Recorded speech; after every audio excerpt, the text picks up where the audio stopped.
திருப்பூர் பேருந்து நிலையத்திலிருந்து 72 பயணிகளை ஏற்றிக்கொண்டு வால்பாறை சென்ற அரசு பேருந்து 33வது கொண்டை ஊசி விளைவில் 15 அடி பள்ளத்தில் விழுந்து விபத்து.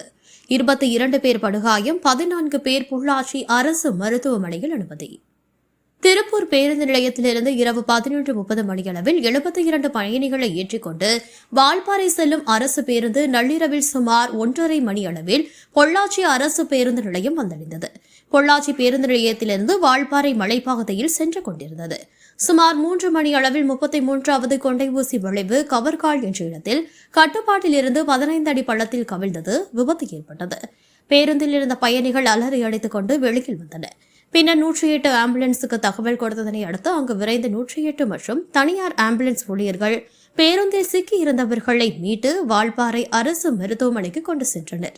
இதில் பேருந்து ஓட்டுநர் கணேஷ் உள்ளிட்ட 14 பேர் மேல் சிகிச்சைக்காக பொள்ளாச்சி அரசு மருத்துவமனைக்கு கொண்டு வரப்பட்டு சிகிச்சை அளிக்கப்பட்டு வருகிறது.